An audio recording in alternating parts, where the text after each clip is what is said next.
Bapa yang ada di dalam kerajaan sorga, kembali kami mau duduk diam dan mendengarkan kebenaran firman-Mu ya Bapa.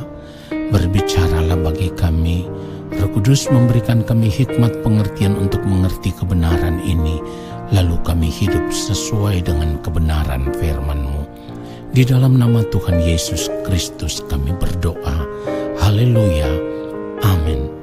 Saudaraku yang dikasihi oleh Tuhan Yesus Kristus, manusia pada umumnya pasti ingin memiliki hidup yang nyaman selama mereka hidup di dunia ini. Nah, oleh sebab itu, mereka akan bekerja keras siang malam supaya mereka bisa mencapai impian untuk tinggal di dalam kenyamanan hidup. Saudara, mengejar kenyamanan hidup tanpa disadari juga banyak terjadi di dalam kehidupan orang percaya yang ingin menikmati dan memiliki hidup yang nyaman, sehingga mereka rela berjuang untuk memenuhi hidup mereka dengan berbagai fasilitas hidup yang juga merupakan kesenangan hidup dunia.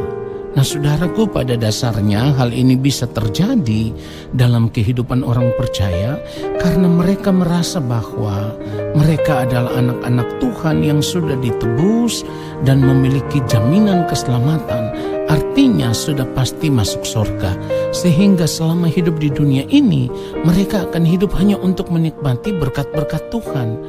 Saudara, perhatikan baik, ada begitu banyak orang percaya yang memiliki prinsip bahwa mereka sudah percaya kepada Tuhan Yesus.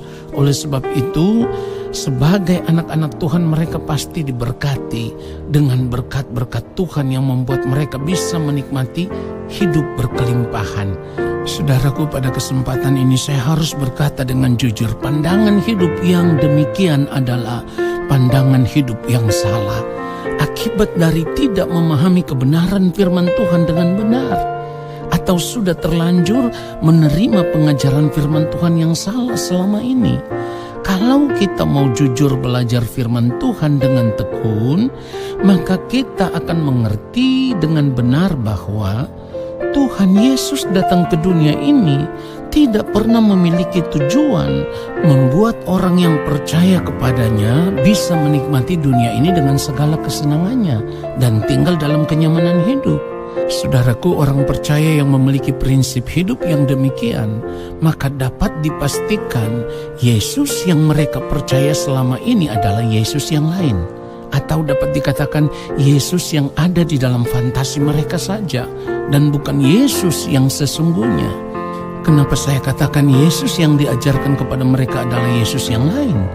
Sebab Yesus yang sesungguhnya datang ke dunia ini hanya memiliki satu tujuan, yaitu untuk mengubah manusia yang percaya kepadanya supaya menjadi pribadi seperti yang Allah Bapa di sorga kehendaki, yaitu pribadi seperti rancangan Allah semula.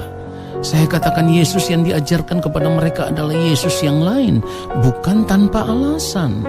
Sebab firman Tuhan juga mengatakan demikian.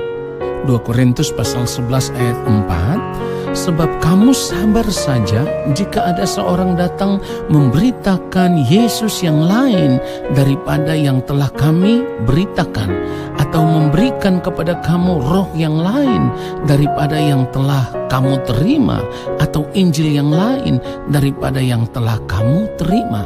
Saudara, jadi kalau kita menerima pengajaran Injil Kristus yang salah, yang tidak sesuai dengan kehendak Allah Bapa di sorga, akan membuat kita juga memiliki pemahaman yang salah tentang Injil yang murni seperti yang Tuhan Yesus ajarkan. Oleh sebab itu, saudaraku, pada kesempatan ini saya harus tegaskan bahwa Tuhan Yesus tidak pernah mengajarkan Injil yang bertujuan supaya orang percaya bisa menikmati kesenangan hidup dunia.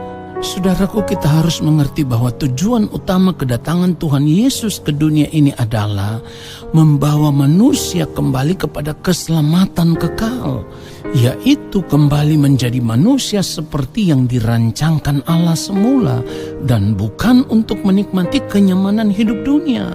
Itu yang harus kita pahami, saudaraku. Saudaraku, salah satu contoh bahwa Tuhan Yesus tidak pernah mengajarkan kepada kita untuk hidup menikmati dunia ini dengan segala kesenangannya. ketika Tuhan Yesus dicobai oleh iblis, Tuhan Yesus ditawarkan dunia ini dengan segala kesenangannya. Tuhan Yesus menolak. Matius pasal 4 ayat 8 sampai ayat 10.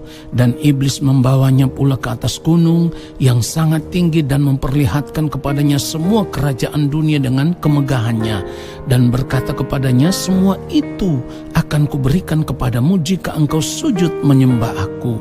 Maka berkatalah Yesus kepadanya, enyahlah iblis, sebab ada tertulis, engkau harus menyembah Tuhan Allahmu dan hanya kepada Dia sajalah engkau berbakti. Saudara yang dikasihi oleh Tuhan Yesus Kristus, dari kebenaran ini kita bisa mengerti sekarang bahwa pencobaan itu pada dasarnya adalah merupakan bujukan iblis yang selalu menjanjikan kenyamanan hidup dunia ini. Dan orang yang tergiur untuk menikmati kenyamanan hidup dunia ini pada dasarnya akan melupakan Tuhan. Itulah kenapa kalau kita tidak menyadari akan hal ini dan terus berjuang untuk menikmati kenyamanan hidup dunia, maka kita akan semakin jauh meninggalkan Tuhan. Dan ini adalah keadaan yang sangat berbahaya yang harus kita sadari saat ini. Jikalau tidak, kita akan terbawa oleh bujukan iblis untuk menikmati dunia ini dengan segala kesenangannya. Jadi mulai saat ini kita harus menyadari bahwa kenyamanan hidup dunia adalah jerat yang digunakan oleh iblis untuk menjerat manusia pada umumnya, termasuk orang percaya atau anak-anak Tuhan, supaya dengan mudah digiring menuju kebinasaan kekal. Sadarlah saudaraku, sebelum terlambat kita mau sungguh-sungguh bertobat, melepaskan diri dari segala ikatan dengan dunia ini dan tidak lagi menikmati dunia ini. Lalu kita arahkan hidup kita, di sepanjang hari hidup kita hanya mau menikmati Tuhan saja, sambil menanti-nantikan Tuhan datang dan membawa kita untuk masuk ke dalam kemuliaan kekal bersama dengan Tuhan Yesus di sorga. Tuhan Yesus memberkati kita semua. Haleluya. Amin.